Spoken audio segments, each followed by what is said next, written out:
मुस्लिहन व मुजद्दिदन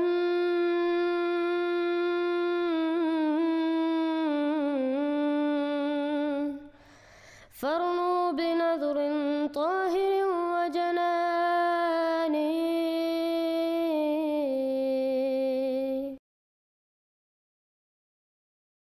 अस्सलामुअलैकुम वरहमतुल्लाहि वबरकातुहू। इस वीडियो में हम सुनेंगे कि अल्लामा खालिद महमूद साहब अवामुन्नास को ये नसीहत देते हैं कि अहमदी मुसलमानों के साथ कुरान और हदीस से बात ना करो। मेरे पास एक नुस्खा है छोटा सा, लेकिन है बड़ा कारगर, कि अपने अवाम को कुरान हदीस के मबाहिस में ना डालें। कुरान हदीस के जो इल्मी बहसें हैं उससे पार वही हो सकता है, उससे पार वही हो सकता है जिससे पहले कभी इस समुद्र को अबूर किया हो। आम आदमी से नहीं हो सकता। और ये लोग कुरान हदीस का हवाला देकर फौरन अपने मौजू की तरफ ले जाते हैं।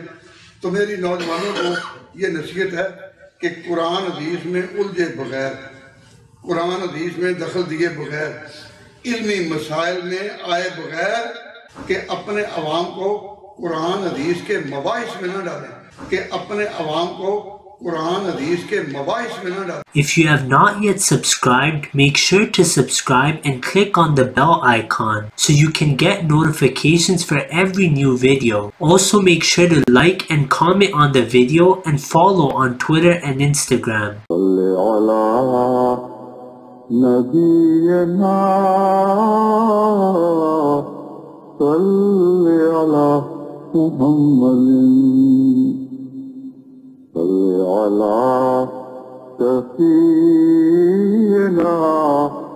सल्ले अला मुहम्मद।